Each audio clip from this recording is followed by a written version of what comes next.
speaker today is Ellyn. She's one of our Virginia Beach IANS speakers, and she's our speaker for this weekend. She spoke at the ARE yesterday. She is a near-death experiencer, and of all the hundreds of NDE speakers I've heard, I think I'll have to give Ellyn the prize for being the most straight-shooting, down-to-earth, tell it exactly the way it is perspective on the near-death experience.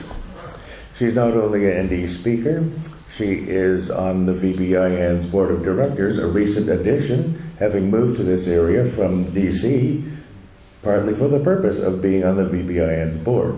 So we have a lot of success at VBIN's, and certainly one of the main reasons is we have some really good members on the board, and Ellyn is one of the best examples of that. But since she is her own best spokesperson, without further ado, please welcome Ellyn. Well, I don't know if I can live up to that, but thank you so much, Lloyd. Good morning, everybody. Good morning. Do I need to? Okay, is that good? I loved our inspirational readings today, especially the one, Life is a Dream Walking, Death is Going Home. And in 1985, I was lucky enough to be in a head-on collision in a car crash, and I went home. At first, I saw the car coming over into my lane, didn't have much of a chance to react except just to register that it was happening. Didn't feel any collision, didn't feel any pain. Next thing I knew, I was about 12 feet up, 12 or 15, looking down at the top of my car. Took me a minute to reorient myself and realize what I was looking at. And I thought, wow, this is really cool. I saw the other driver get out of the car and walk over to mine, and I thought, isn't that nice? He wants to see if I'm okay. Well, what he did was reach in and turn my headlights off so that I would get blamed for the accident. Didn't work out for him, but that's, But about that time, I thought, obviously, I am not my body. My body is in that car, and I'm not in it. The consciousness, the being that refers to myself as I, is not in that body and is still alive.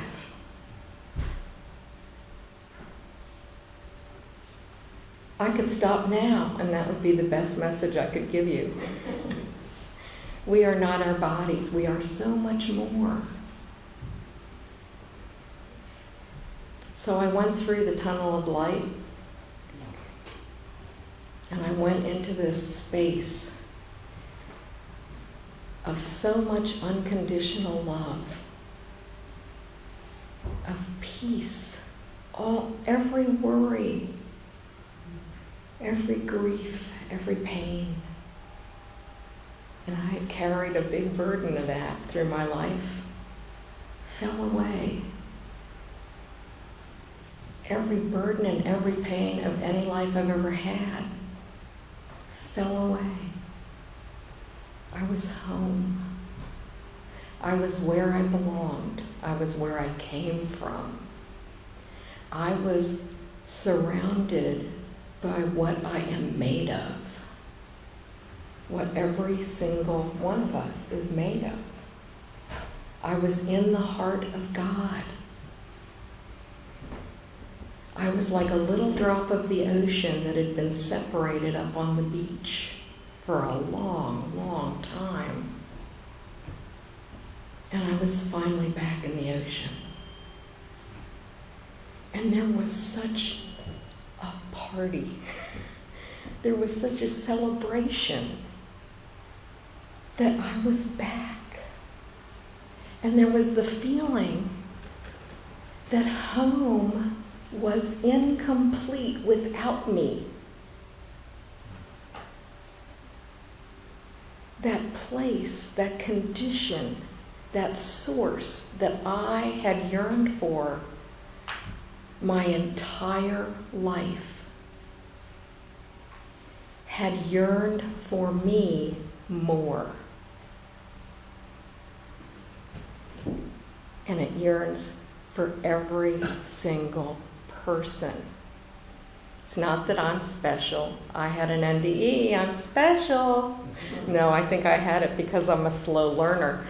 But we're all special. Every single one of us is like that little drop of God that has been separated from the rest. I saw all my dead relatives. We use the term loosely because they weren't dead.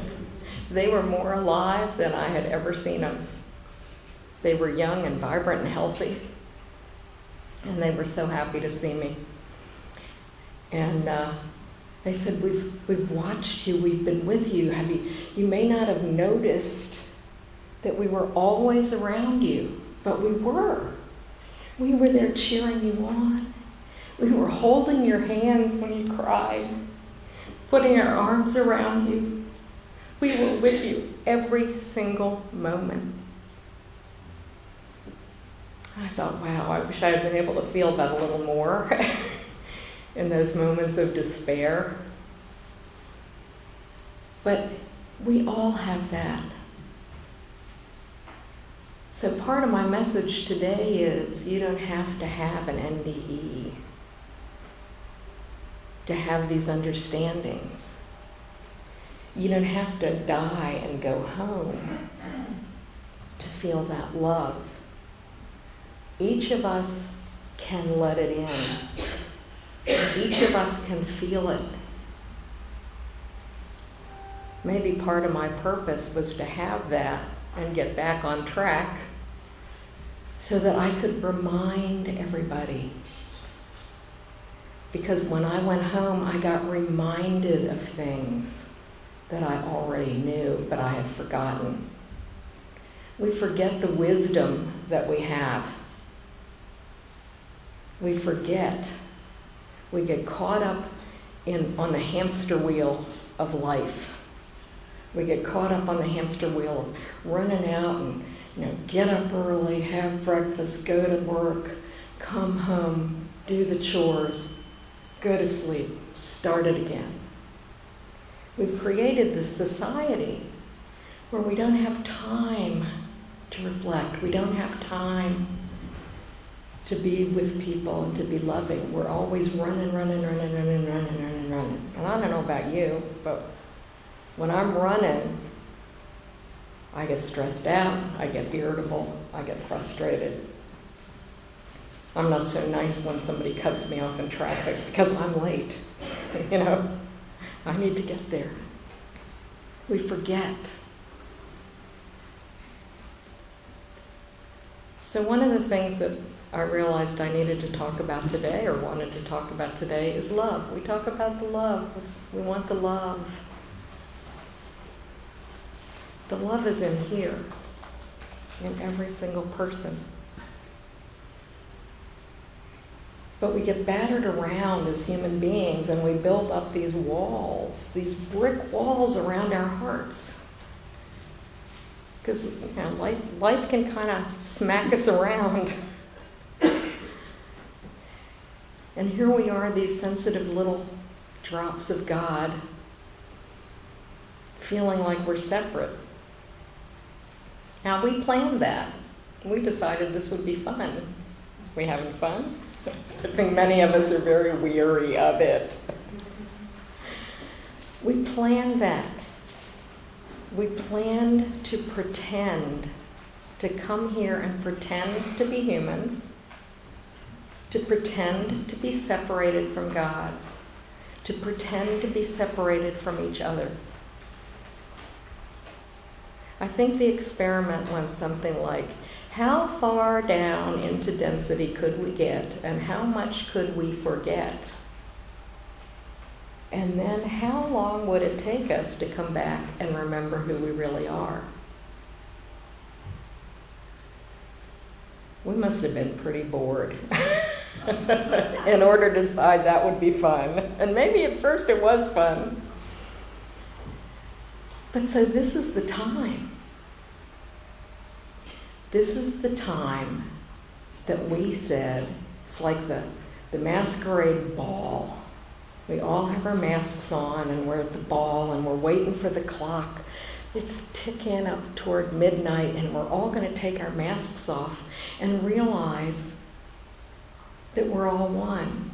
That doesn't mean we lose our individuality. Our individuality and our individual creativity and authenticity is so valued. In itself, that is a miracle. Each and every one of us has such an important note to play in the grand symphony. And yet we have a society where we all try to be like everybody else. I whined for years that I couldn't fit in. No matter what I did, turned myself into a pretzel, trying to please everybody, couldn't fit in. I wasn't supposed to. That was the point. The point is to not fit in. The point is to go inside and feel that love and get in touch with who we are. What's the note that each of us is the only one on the face of the planet who can play that note? There's 7 billion people. And each of us carries something inside us that we are the only person in those 7 billion people who has that. But when we're always looking at, what they're doing so I can be like them, we're not focusing on what we can contribute. When we're busy in the rat race, and we have to be to a certain extent to put food on the table and feed our families.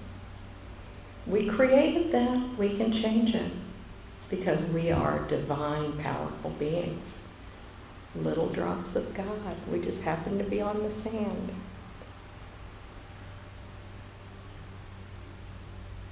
We can feel that love. We can get in touch with that love. And we can bring it to the planet. Are we waiting for God to bring it? Are we waiting for Jesus to come back and bring it? We're here as the representatives of God. God experiences through us. The universe experience through us as we experience in the world. So people say we want world peace. When are we going to get world peace? Are we going to wait for the politicians to bring it? It has to start inside us. We'll have world peace when every person on the planet has peace in their own hearts, and has peace in their families, and has peace in their workplace, and has peace out in the world. That's when we'll have world peace. Everything out there is a reflection of us. So how do we change that? One of the most important parts about love that I really didn't understand was self-love. We lived in, I say lived because we're moving into the Aquarian age, but we lived in the Piscean age, and for 2,100 years we perfected the art of external authority and the God outside of ourselves, and martyrdom and sacrifice. That's a hallmark of Pisces. So we had an avatar, Jesus, who was sacrificed on the cross, martyred for us. So we follow that example. I think Christ gave us other wonderful examples to follow too, but we tend to tell ourselves that we need to sacrifice everything. We tell ourselves that if we do something for ourselves, we're being selfish. That somehow doing something for ourselves is taking from somebody else that we should be taken care of. But we need to love ourselves first. It's in the literature, it's everywhere. As Laertes heard, this above all to thine own self be true. We have to love ourselves first, or we can't love anybody else. We can't take that love out into the world, really, in its true, purest form, if we don't love ourselves, if we don't know what we're giving. When we take care of ourselves, we tell God and the universe, I recognize who I am. I am a divine being. I am a part of God. And I'm going to take care of that. And I'm going to get to know who that is. And I'm going to express my gift in the world.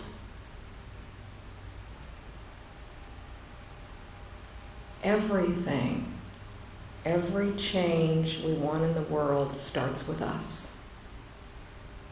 Every change. We've been taught, because of 2,100 years of hierarchy and external authority, we've been taught to look to the leaders. The politicians will fix this. But what we're seeing now is they're not. Change for the better, meaningful, huge change is not going to come from the top. It has to come from us.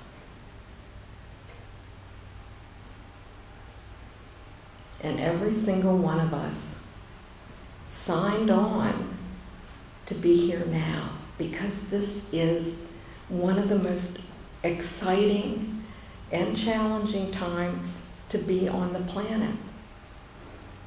We all wanted to be here. We all lined up. It was like going to the rock concert.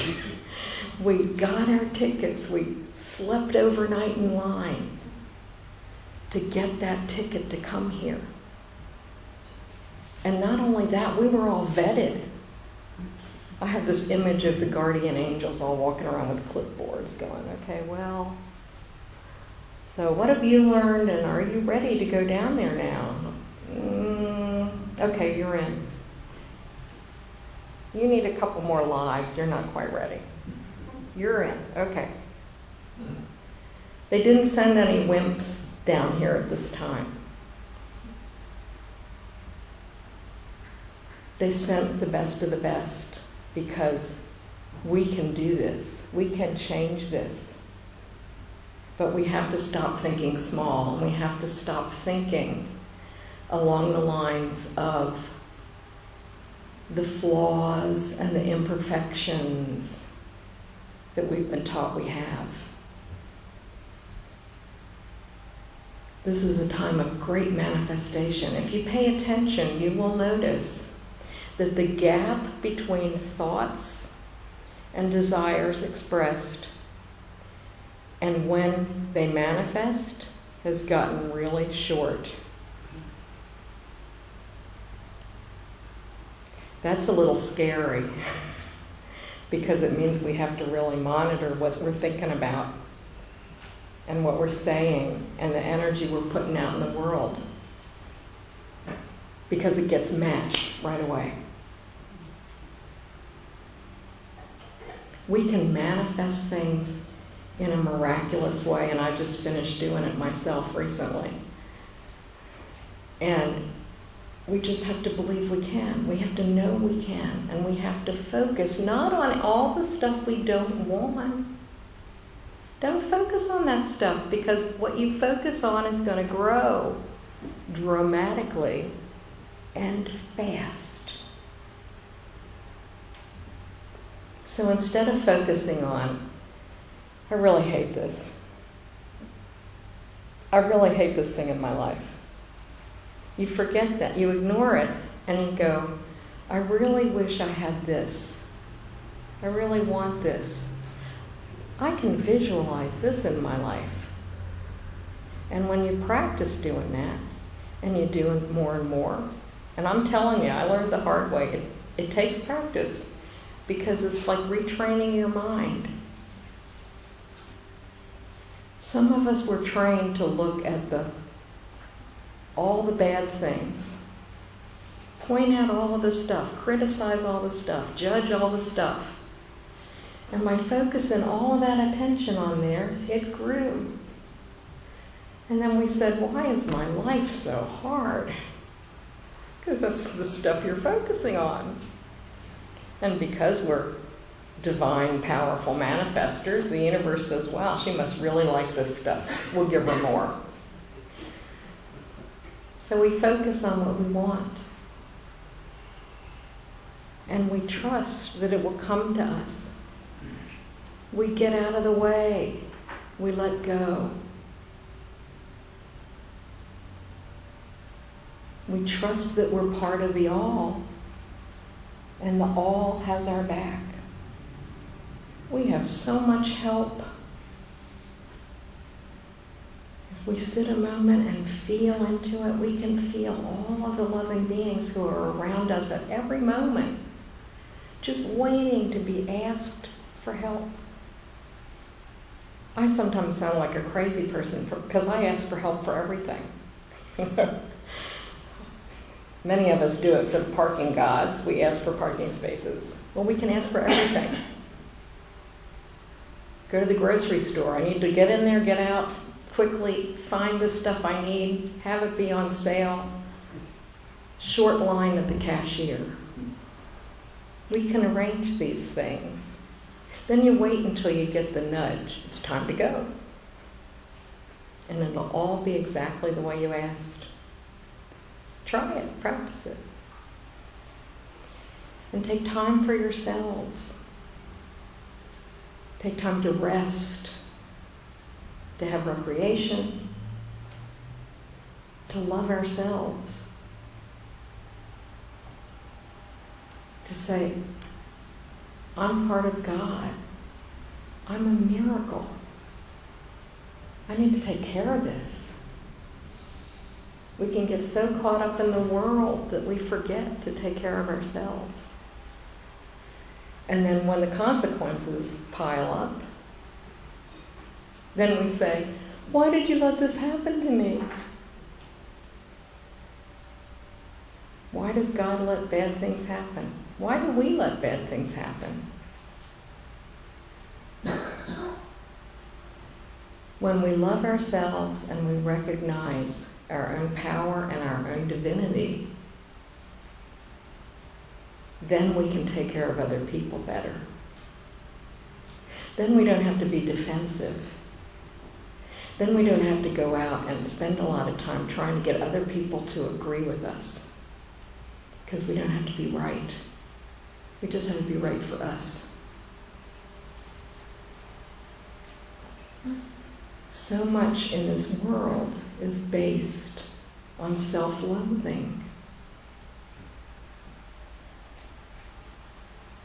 Now, most people would say, oh, I love myself. But do you? It's just a question to ponder.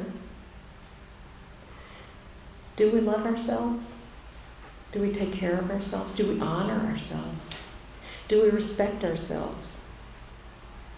If we don't respect ourselves, other people won't respect us, and then we end up in toxic relationships. Why did God let that happen? Why did you let it happen? Why did we let it happen?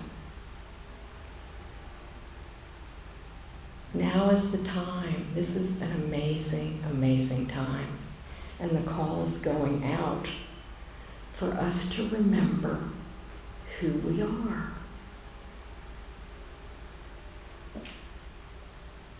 We're all parts of God, every single one of us. We have nothing to fear. When people talk about, oh, we're going to be nuked, I'm like, okay, I'll run out with a target on my back so that I can get hit first, because I'm going home. No matter what happens, we win.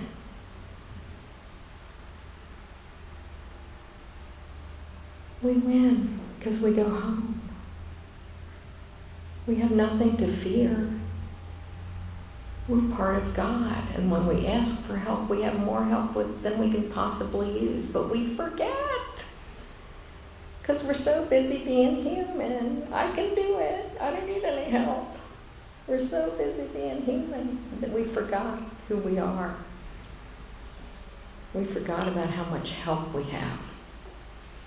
We forgot that we can trust God and the universe to have our back. We forgot that we don't have to do it all ourselves. We just have to ask for help. We forgot to love ourselves and to love each other.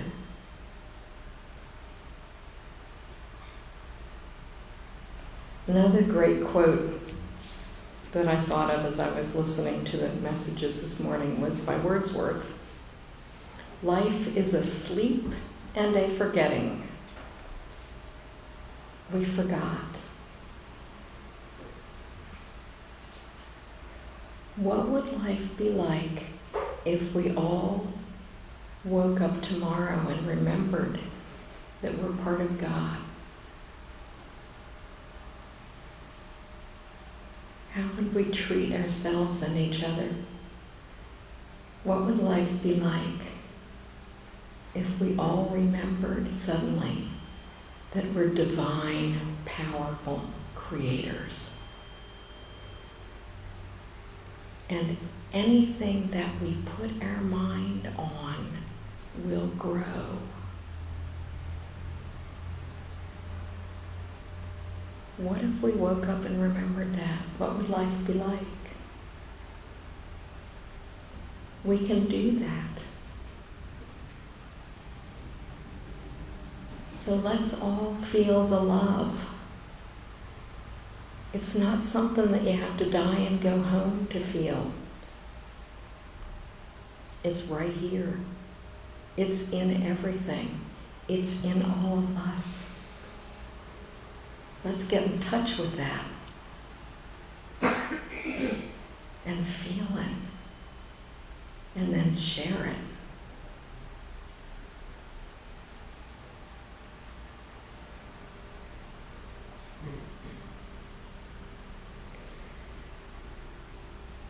And I think that's it. Thank you all so much.